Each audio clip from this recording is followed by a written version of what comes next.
She was supposed to die out there, alone, forgotten, on a nameless stretch of prairie between Missouri and Montana. In 1878, Eliza Moore, a 24-year-old woman traveling west with every dollar she owned, was robbed and thrown from a stagecoach into a ravine. Left with a broken leg, no water, and no hope, she crawled for 4 agonizing days across the unforgiving land, clinging only to a small silver pendant and the fading will to survive. But on the edge of death, she reached a broken fence and was found by the last person the world expected, a solitary Comanche warrior who had every reason to turn away. What happened when 2 broken souls, one hunted, one hiding, chose to protect each other against a frontier that wanted them both gone? This is a story of survival, defiance, and a bond forged in silence that changed everything. Stay until the end, because the final moment will leave you breathless and in tears. Comment below the city or country you're watching from. I want to see how far this story travels. And if you stay, you'll discover why true justice on this land isn't given. It's taken. Together.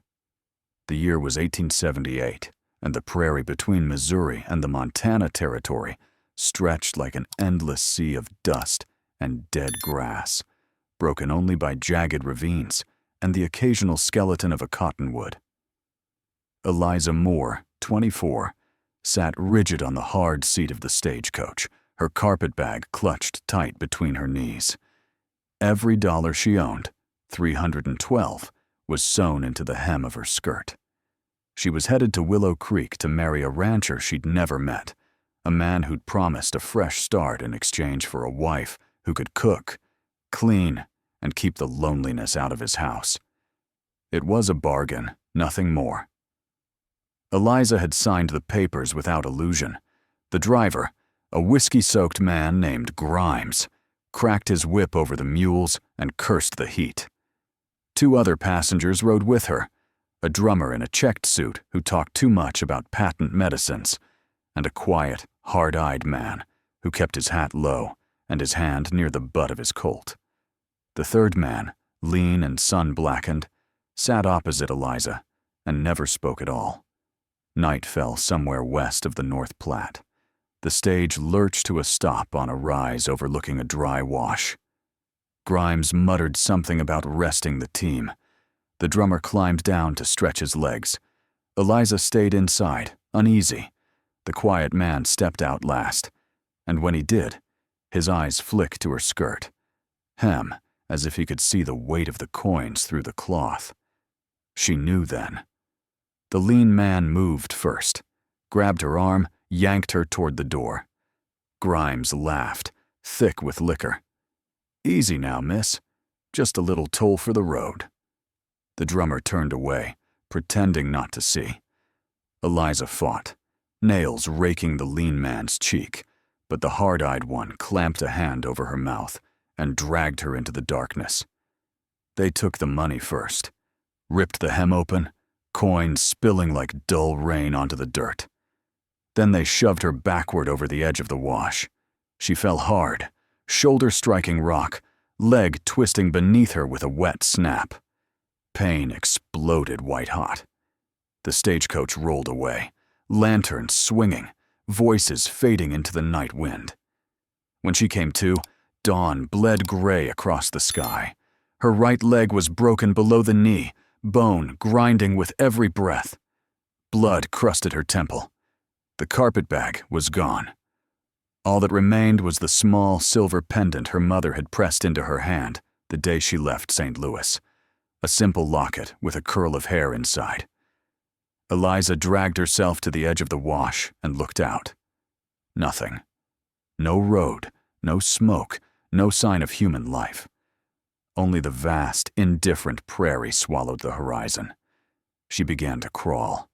The first day, she followed the dry creek bed, dragging her useless leg, using her arms until the skin on her palms split. Sun hammered down, turning the air into a furnace. Her canteen had been taken. Thirst clawed her throat raw. By nightfall, She had covered perhaps 2 miles. On the second day, the sky bruised purple and gave her a few minutes of cold rain. She lay on her back, mouth open, catching drops on her tongue like a dying animal. The water tasted of dust and iron. When the storm passed, she crawled on. The third day brought fever. The broken leg swelled black and hot. She talked to the pendant sometimes, whispering apologies to her mother for failing, for dying out here where no one would ever find the body. Flies buzzed around the wound. Vultures circled high above, patient. She kept moving because stopping meant surrender. On the 4th morning, she smelled pine smoke, faint, almost imagined. Strength gone, vision tunneling, she dragged herself toward it. Sagebrush tore her dress to rags. Thorns opened new cuts on her arms. The ground rose into a low ridge. At the top, she saw a sagging fence of weathered cedar posts, half collapsed, marking the edge of a hidden valley. She reached the fence and collapsed against it, fingers clawing at the splintered wood. Breath rattled in her chest. The pendant slipped from her numb hand and fell into the dust. Darkness took her before she heard the hoofbeats approaching. The hoofbeats came slow, deliberate, 1 horse, no hurry. Tahoma reined in at the ridgeline, eyes narrowing on the crumpled figure against his fence. A white woman, dressed torn to ribbons, blood dried black on her skin. One leg is bent wrong. Tracks in the dust told the story. She had dragged herself here from miles out. He glanced back toward his cabin, hidden in the cottonwoods below. Coy and Nita were there, waiting for the rabbits he'd promised. He could ride on, pretend he'd seen nothing. White folks' troubles weren't his, never had been. But the woman stirred, fingers scrabbling weakly for something lost in the dirt. Her hand closed around a small silver pendant. Even from 20 yards, he saw her lips move.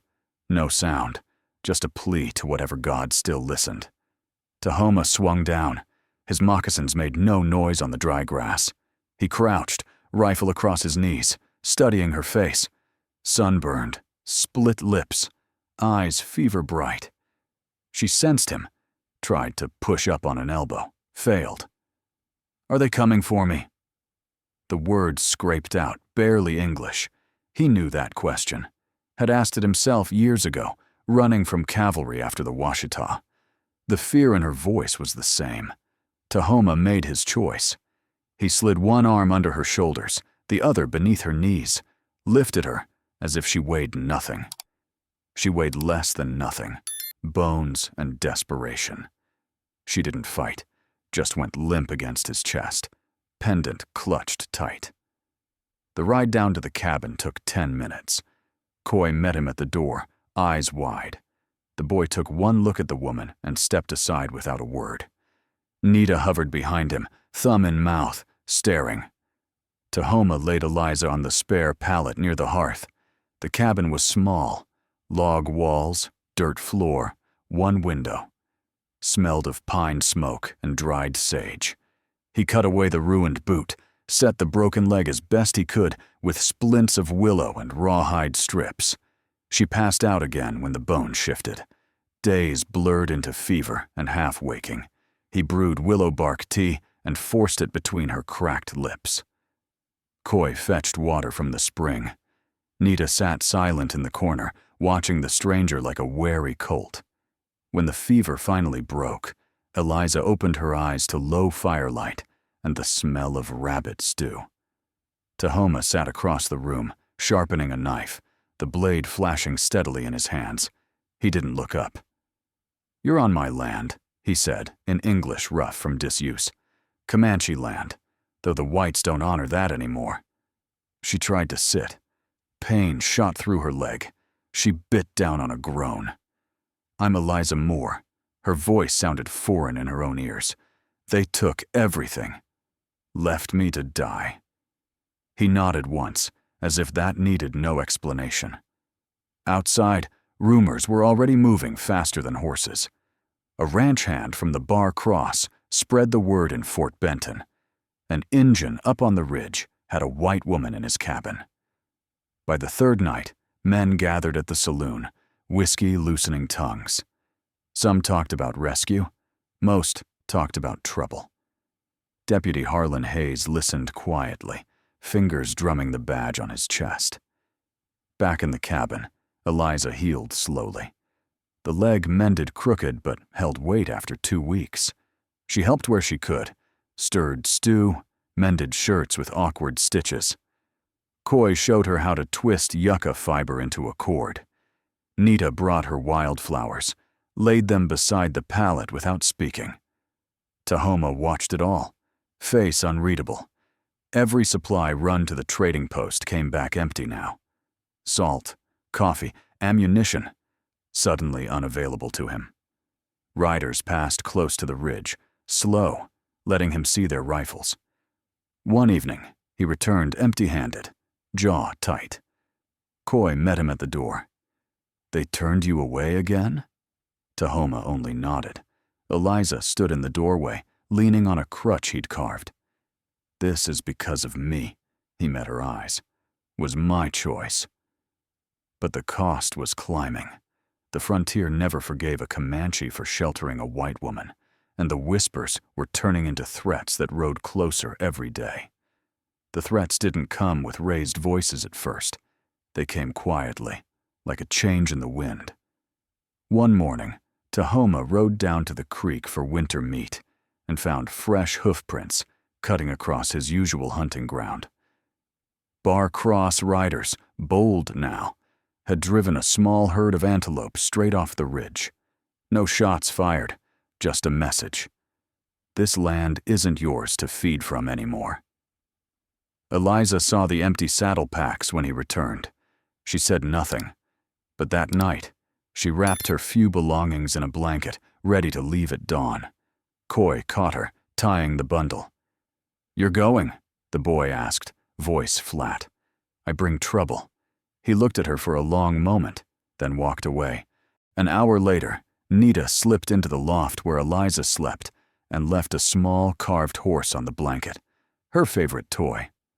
No words, just the gift. Eliza stayed. Winter clamped down hard. Snow filled the draws, wind knifing through the cottonwoods. The game vanished. The children grew thin. Tahoma's traps came back empty day after day. When he tried the trading post at Fort Benton, the clerk shook his head before he even spoke. "Sorry, friend. Orders from upstairs. No trade with the ridge." The clerk's eyes flicked past him to 3 ranch hands leaning against the counter, thumbs hooked in gun belts. Tahoma rode home with nothing but salt he'd bartered from an old Mexican freighter who still feared ghosts more than bosses. Inside the cabin, Eliza's leg had healed enough to bear weight, though she limped. She took over the cooking, stretching rabbit and roots into a stew that fed 4 mouths.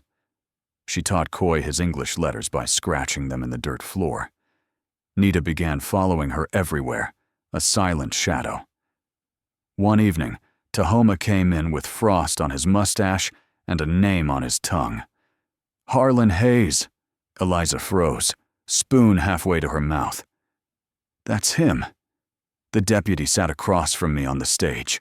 He never said a word the whole trip, just watched. Tahoma nodded slowly. "He's the one asking questions in town. Says he's looking for a thief who attacked a woman on the road. Offers $50 for word of her." The fire popped. Outside, snow hissed against the shutters. Eliza set the spoon down. "He's covering his tracks. Men like him always do." 3 days later, Hayes came himself. He rode up the ridge at midday with 2 bar-cross hands, badges glinting under open coats. Tahoma was splitting wood when the hoofbeats sounded. He set the axe head in the chopping block and walked to the door. Eliza stepped out beside him, crutch under one arm. The children watched from the window. Hayes reined in 10 yards off, smile easy. "Afternoon. Heard you might have a woman here needing help." Tahoma didn't answer. Hayes's gaze slid to Eliza. Recognition flickered, then vanished behind the smile. "Ma'am, you look like you've had a rough spell. We can take you to Fort Benton." Doctor, warm bed, proper care. Eliza's knuckles whitened on the crutch. I'm under protection here. Hayes tilted his head. Protection? From an Indian? He laughed softly for his men. That's not how the law sees it. Tahoma spoke for the first time, voice low, even. She stays. Under my roof, under my word. Hayes's smile thinned. You're making this hard, friend. Folks downstream don't like the idea of one of yours keeping a white woman. Accidents happen. He let that hang, then touched his hat brim to Eliza. Offer stands. When you're ready for real help, ride down to the fort. We'll be waiting. They turned and rode off, leaving only the creak of saddle leather and the smell of horse sweat. That night, the temperature dropped sharply. Tahoma sat by the fire long after the children slept, cleaning his rifle though it needed no cleaning. Eliza limped over and sat across from him. They'll come again. Yes, and next time with more men. He worked the action, metal clicking cold. I won't give you up. She looked into the flames. This isn't your fight. He met her eyes. It became mine the day I carried you through that door. A pause stretched between them, heavy as the snow piling outside. If you're feeling the weight of this story like I am, the quiet choices that cost everything, do me a favor and hit that subscribe button. Stories like this one, raw and true to the bone, only keep coming if folks like you stay with them to the end. Because what happened next on that frozen ridge would force every one of them to decide exactly how much a promise was worth and who would pay the price. The first real blizzard hit in late November, wind screaming down from Canada like a living thing, piling snow against the cabin door until Tahoma had to shovel a tunnel just to get out. Inside, the fire burned low to save wood. Coy's cough started dry, then turned wet and rattling. Fever followed fast. The boy lay on his pallet, cheeks flushed dark, eyes glassy. Nita hovered near, bringing sips of melted snow when he could swallow. Tahoma rode through the whiteout to the Mexican freighter's camp, trading his second-best knife for coffee and quinine powder. It helped some, but Coy worsened, breath shallow. Eliza sat up nights, packing snow on his chest, singing low hymns. The words quieted the boy, even if they felt foreign here. By the third storm week, the last rabbit was gone. Flour ran out. They boiled pine needles for tea and chewed rawhide to ease hunger. One dawn, the wind dropped. Fresh tracks led straight to the door, 6 or 7 riders. Tahoma spotted them from the ridge and rode hard back. They waited in the yard. Bar-cross men, collars up, rifles across saddles. Foreman Larson sat center. We've come for the woman, he said. Tahoma stepped down. She stays, Larson spat. You keep her, we burn you out. The others spread into a half circle. Snow-muffled sound spit the creak of leather and horse snorts. Eliza appeared in the doorway, crutch under arm. Nita clung to her skirt. Coy lay inside, too weak to rise.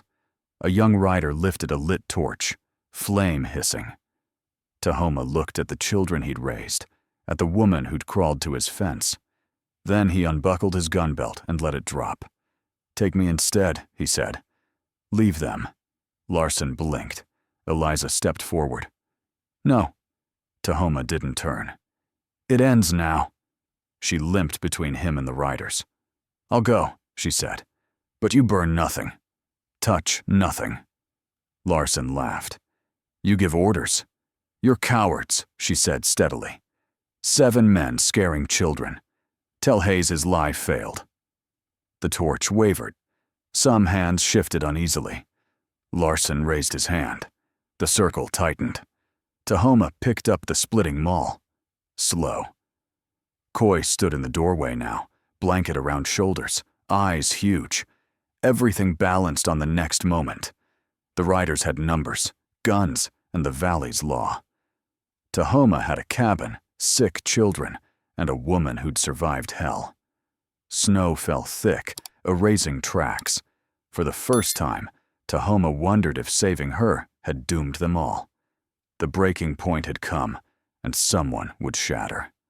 The torch flame hissed in the cold, throwing orange light across the snow and the hard faces of the men. Eliza stepped fully into the yard, crutch digging into the crust. Her leg throbbed with every heartbeat, but she locked her knee and stood straight, refusing to lean. Tahoma moved to block her path. She placed a steady hand on his arm, not pleading, just stopping him. "Let me speak." He searched her face for a long beat, reading the steel in her eyes, then gave the smallest nod and stepped aside. Larson leaned forward in the saddle, breath fogging. "Changed your mind about coming quiet, miss?" Eliza ignored him at first, sweeping her gaze across the riders, ranch hands in worn sheepskin coats, a couple of hired drifters with borrowed rifles, all stamped with the Bar Cross brand. Snowflakes caught in their lashes and melted on gunmetal. "My name is Eliza Moore," she said, voice cutting clean through the windless air. 4 months ago, I left St. Louis on a stage, bound for Willow Creek as a mail-order bride. Deputy Harlan Hayes rode that coach. He sat across from me the whole way, watching. When night fell in the breaks west of the Platte, he and his partners robbed me of every cent I owned. Money meant to start a new life. Then they threw me into a ravine to die with a broken leg. A horse snorted and stamped. One rider shifted uncomfortably, eyes flicking to Larson. I crawled 4 days across open prairie, dragging myself through dust and thorn, drinking rainwater from hoofprints. I reached this fence half dead. The man who owns this land could have ridden past. Most would have. He didn't. He carried me inside, splinted my bone, and shared what little food he had with his own children when winter was closing in. He sheltered me under his roof and his word. She let the word settle, heavy as the snow piling on the corral rails. Now, Hayes spreads stories that I'm being held captive by a savage. He wants me silenced before I name him. He wants this place burned to hide his tracks. And you're here to light the match for him. Larson's jaw tightened. That's a damn serious claim, woman. It's a fact. She held his stare without blinking. You ride for the Bar Cross. You know Hayes drinks at your bunkhouse, pockets money that isn't his. Question is, are you men willing to burn children out of their home to protect a thief wearing a badge? The young rider holding the torch lowered it an inch. Flame guttered in the breeze off the ridge. Another hand eased his rifle back into its scabbard, almost ashamed. From the cabin doorway came Coy's ragged cough, weak but stubborn. Nita stood beside him, small fists balled, chin high. Eliza took one deliberate step forward, crutch sinking deep. Light that torch and throw it, and you brand yourselves cowards for life. Ride away, and you let a liar keep his star. Your choice. But make it knowing whose side you're really on. Silence stretched, broken only by the creak of saddle leather and the soft thud of snow sliding from pine boughs. Larson looked along his line of men. Eyes dropped. No one spoke up. Finally, he reined his horse around. "We're done here," he muttered. The riders followed without argument, turning down the trail single file. Hoofprints began filling almost before the last man passed the gate. Tahoma watched until the white swallowed them. Only then did he exhale, slow and measured. He turned to Eliza. "You stood," he said, voice low. "Had to," she replied. "For all of us." That night, the storm broke for good. The morning brought a hard, blue sky and dripping eaves. Word raced down the valley faster than any horse. The woman on the ridge had faced down armed men and named Hayes outright, and the crew had backed off. Hayes never rode up again. Whispers said he sold his badge for drinking money and caught the southbound stage out of Fort Benton before the spring thaw. Green returned slowly. Snow turned to mud, then to grass along the creek. Coy's cough faded with warm days. Nita's laughter echoed again through the cottonwoods. Tahoma rebuilt the collapsed fence with new posts. Eliza walked the ridge without the crutch, limp easing under the sun. The children ran free once more. One evening, he came back from the traps with a small sack of store coffee, salt, and ammunition. The Post had opened its ledger to him again. He set the coffee on the table. "World turns slow," he said, "but it turns." Eliza measured grounds into the pot, steam rising between them like unspoken thanks. "On this land," she said, "justice isn't handed down. It only comes when someone plants their feet and pays the price." Tahoma met her eyes across the firelight. "Then we paid it together." Outside, wind moved gently through new grass on the ridge, carrying no threats, only the wide, unbroken quiet of a frontier that had, for once, let the stand hold. The snow melted, the ridge bloomed with new grass, and 4 unlikely souls, Eliza, Tahoma, Coy, and Nita, carved out a quiet life where none was promised. On this harsh frontier, justice wasn't granted by badges or laws. It was claimed by those willing to stand and pay the price together. What do you think? Did Eliza's final stand change everything? Or was it Tahoma's first choice to carry her home that truly saved them all? Drop your thoughts in the comments. I read every one. Thank you for staying until the end of this raw, untold story. If it moved you, share it with someone who needs to hear that survival sometimes begins with a single act of defiance. See you in the next one. There are more forgotten tales waiting. Until then, stay strong.